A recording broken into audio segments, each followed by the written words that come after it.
Today on Macaulay Math, we're measuring angles with radians. Intro.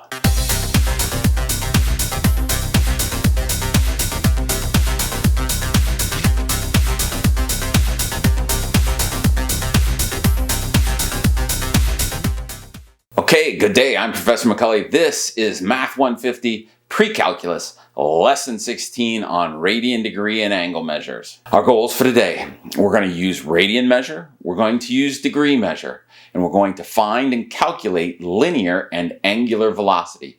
For most mathematics courses below pre-calculus, angles are measured in degrees. This method is fine for most applications, but there is another equally important measure for angles called radians. A radian is a unit of measure for angles based on the circumference of a circle. For students new to the topic, the difference between radians and degrees can be seen like the difference between the metric system and the customary system of measurement. The necessity of radians becomes more important in calculus. Most calculus operations on the angle measure will only work if the angles are measured in radians. Let's get started. Okay, so since we are starting a new section in our pre-calculus journey, we usually start with a bunch of new definitions, and this section is no different. Today we're going to define a radian. And for us, a radian is a method of measuring angles based on the circumference of a circle. If you remember, the circumference of a circle equation is c equal to 2 pi r, and this 2 pi is just the conversion factor that changes the length of the radius to the length of the circumference. And these are the number of radians in a circle. So as I said, a radian is a method of one complete revolution is 2 pi radians. If we're going to talk about how to place angles and how to draw angles so that everyone who's using them can get the same result, we need to discuss these four terms. Now, standard position, a standard position angle starts at the origin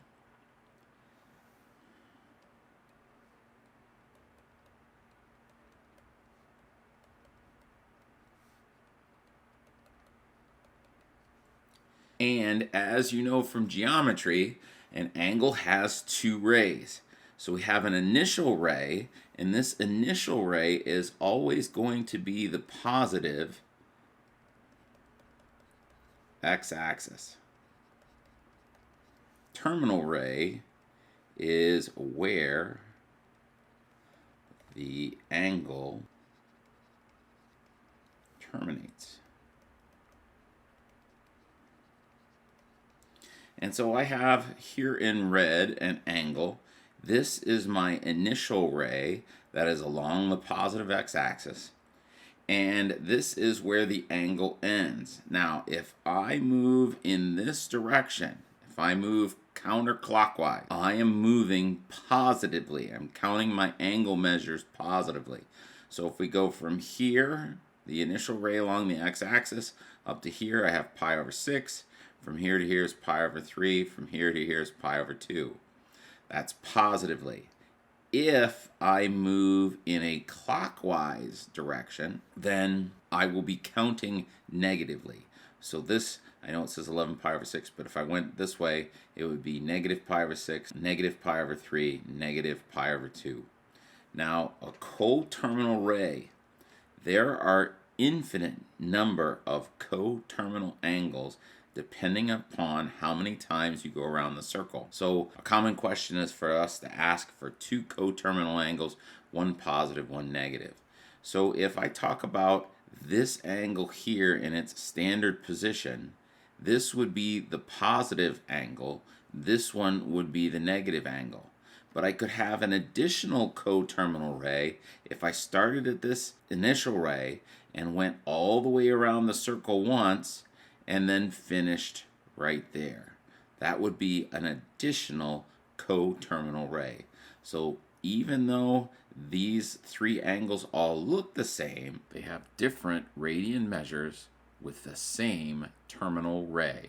Now, let's talk about how we're going to compare the relationship between radians which is what we're learning now, and degrees, the way you've been measuring angles since probably second or third grade. A complete circle in degrees is 360 degrees. What we're learning now is that radians goes from 0 to 2 pi.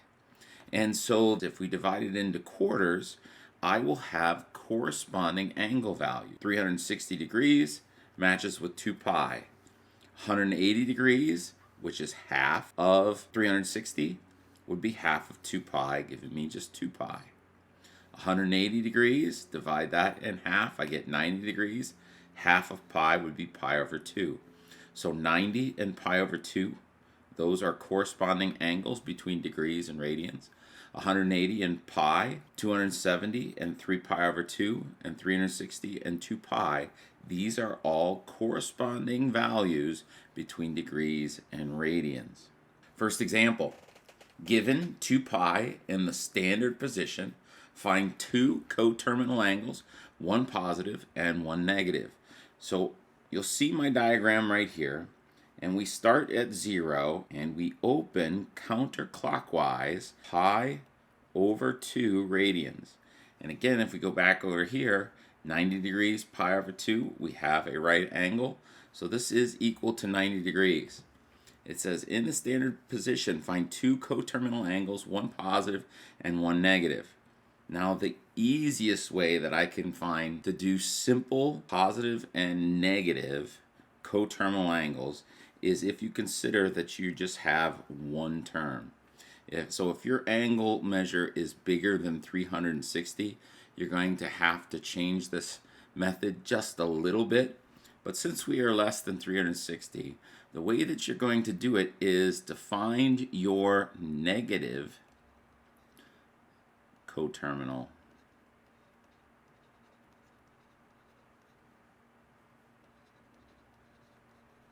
is just to take the theta and subtract 2 pi. Subtract one circle away. So my negative coterminal angle for this one is going to be pi over 2 minus 2 pi. For me to do this subtraction, I'm going to need common denominators. So I'll take my pi over 2, and we're still subtracting, and I need a common denominator of 2. I'm still going to have my pi here. And I ask myself, how many halves are in 2? Well, there are 4 halves in 2. So pi over 2 minus 4 pi over 2 ends up being just 1 minus 4. That gives me negative 3 pi over 2. Now if I come back over to this diagram, pi over 2, 1 pi over 2, 2 pi over 2, 3 pi over 2. This angle ends at the same terminal side as my original one. So I've got negative 3 pi over 2 is my first coterminal angle. It's the negative one. Similarly, if I want to find a positive coterminal angle,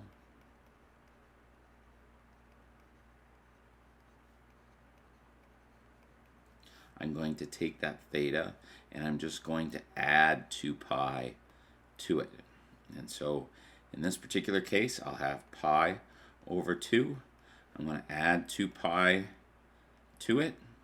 And we already know from the work we did above that pi over 2 plus 4 pi over 2 is going to, 1 plus 4 is 5 pi over 2. And if I do the same thing, count quarter turns. So here is pi over 2, there's 2 pi over 2, there's 3 pi over 2, there's 4 pi over 2, there is 5 pi over 2. That is a second positive coterminal angle.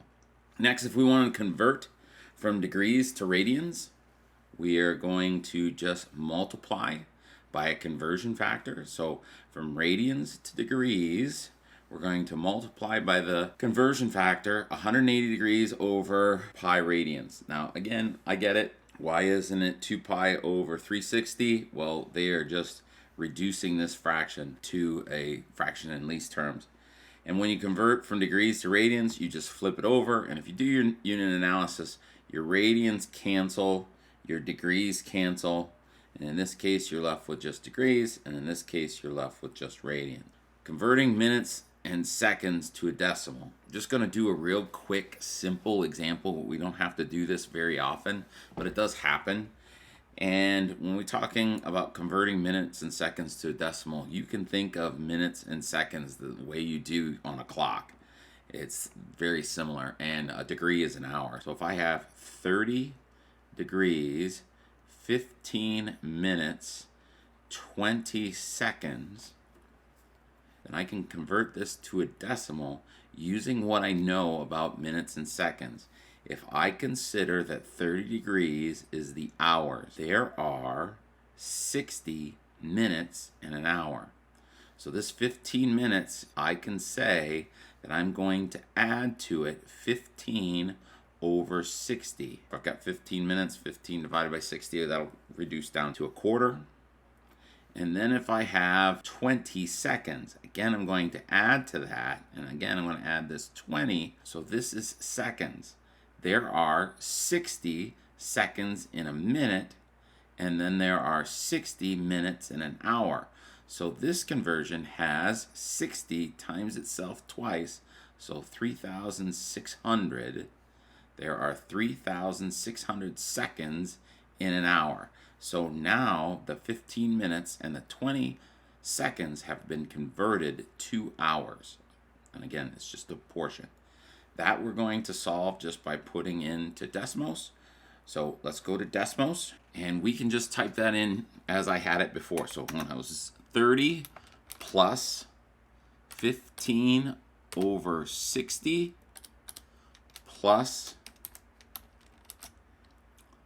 20 over 3,600, and I get this result, 30.256 after we round, and that will still be in degrees. So 30.256 degrees.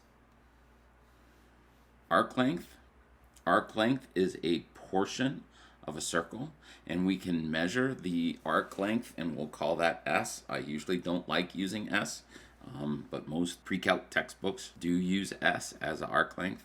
R is the radius, and theta is the central angle in radians. S is just r theta.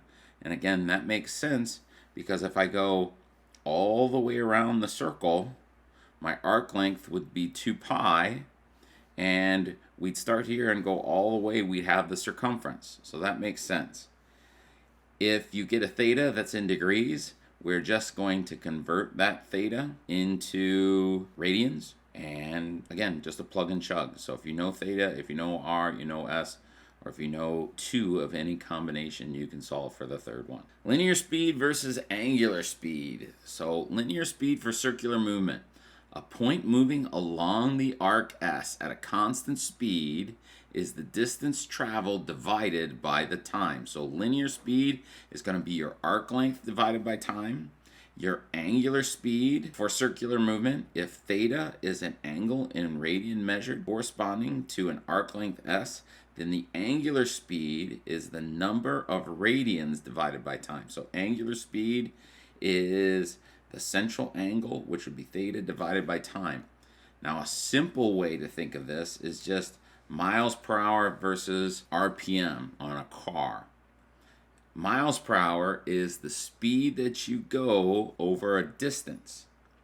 RPM measures the number of times that the camshaft makes a complete revolution in minute. Now, we have a mix of units here, but that's okay. We still get the general gist of it. Miles per hour is your linear speed, the distance that your car traveled over a given time amount. Revolutions per minute, angular speed, measures how many times something has gone around in a circle per minute or per time unit. Now, another example that I have to show this measurement as a little bit of a visual demonstration to differentiate angular speed versus linear speed.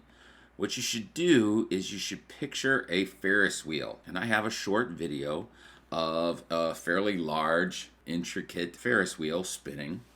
But what I want you to do is imagine this Ferris wheel, fairly complex, but you can see that there are outer ring and there are inner rings. And so I want you to imagine that there is a blue light that is right above a red light. And if we draw a line between those two lights and we rotate, you will see that that line continues to go through both of the lights as it goes around the circle. Now, if we want to measure the angle that they are traveling, we have that second line, and now we are measuring the angle measure of the two lights as they are traveling around the circle. They are going to have the same angular speed because they are going about the circle at the same rate when you are measuring the angle measure over the time. Now, if we flatten out the outer circle and the inner circle, we get two different line lengths. The inner circle is clearly shorter than the outer circle, but the blue and the red light have to make that circle in the same amount of time. So if they are traveling across in the same amount of time, the blue light travels a longer distance than the red light does in the same amount of time. So even though they have the same angular speed, they have a different linear speed. And clearly, if the blue light moves further in the same amount of time as the red light, it is going faster. So when we look at this, both of these two lights have the same angular speed, but they have different linear speeds. Which is faster? The blue light is faster because it moves further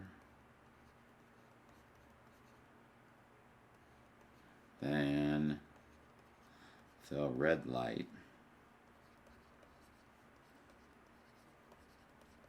In the same amount of time.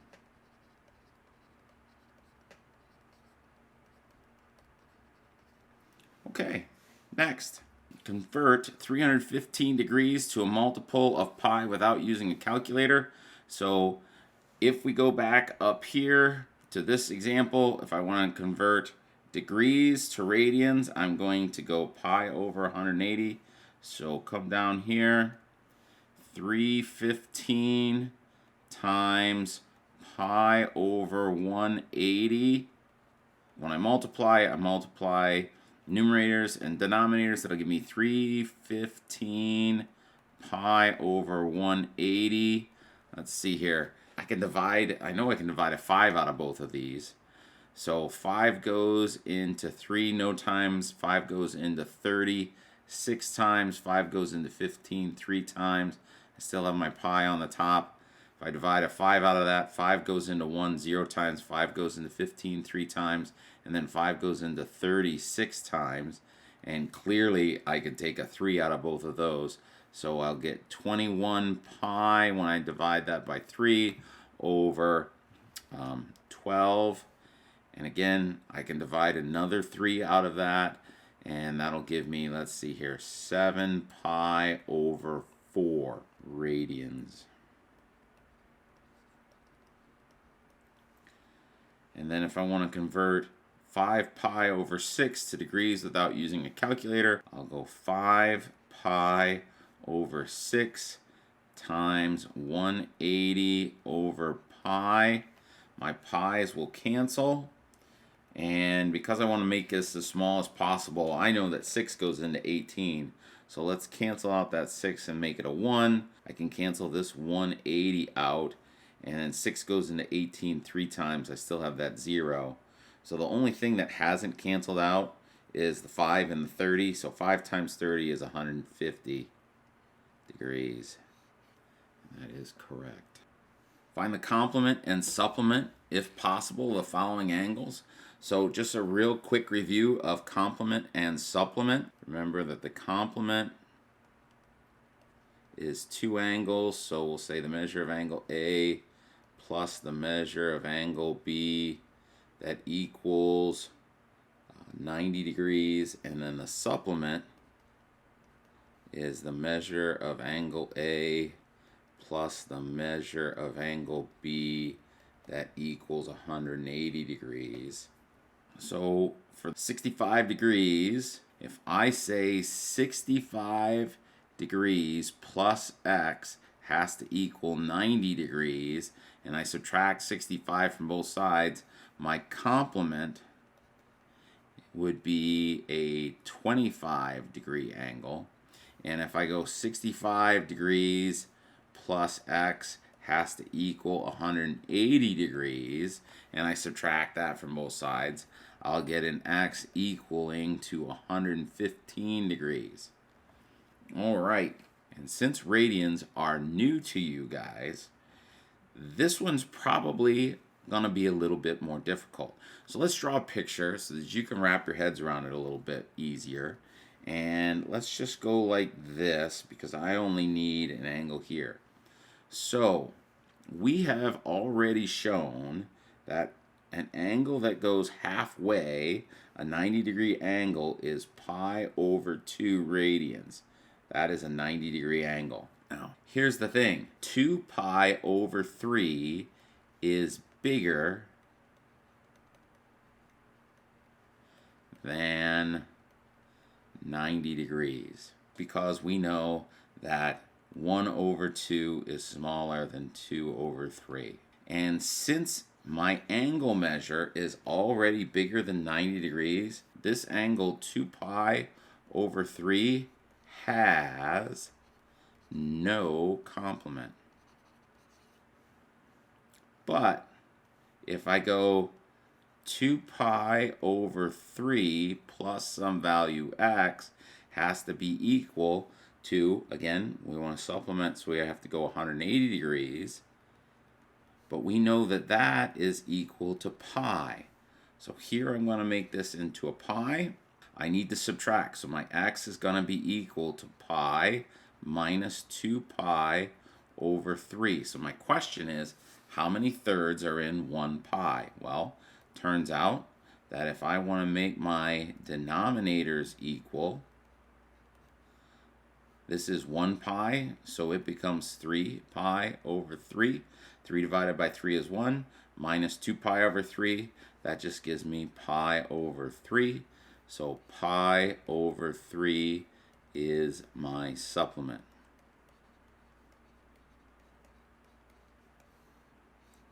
We're finished with that one. Next, example. The circular blade on a saw has a diameter of 7.25 inches and rotates at 4,800 revolutions per minute.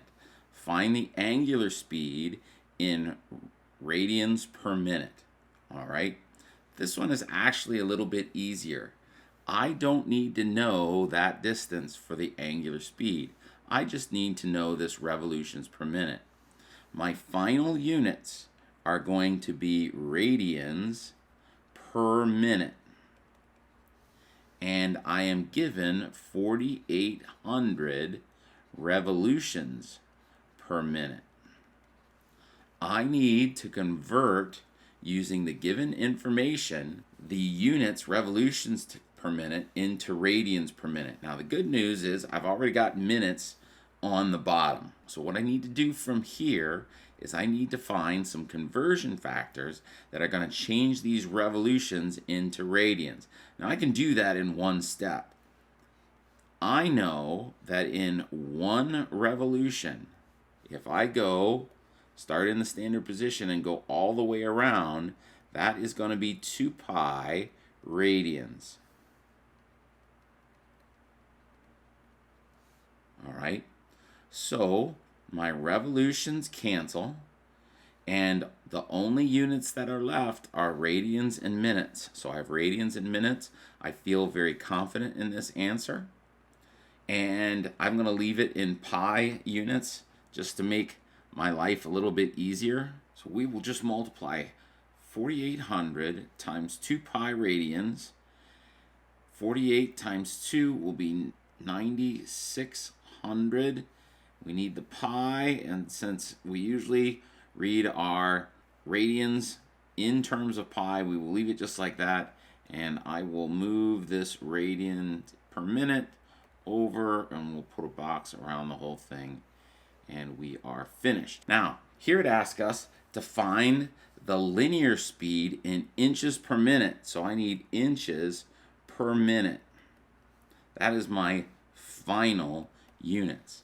I already have 4,800 revolutions per minute. And again, minutes are on the bottom for both of them, so I don't have to change my time units. That's good. But I do need to change this revolutions into a distance. And that's where circumference is going to come into play. I already know that circumference is 2 pi r, or in this case, just pi d. And I like that because they give us the diameter of 7.25 inches. And so in this case, I am going to start with my 4,800 revolutions per minute. And then in one revolution, there are pi times the diameter, 7.25. And again, that's all I need. And this is inches. My revolutions cancel. I have inches per minute. And so all I need to do is that multiplication right there. And we'll just go over to decimals. And since I've got a decimal anyway, this time I will change it to pi. If I come over here to decimals and I type this in, I'm going to go 4,800.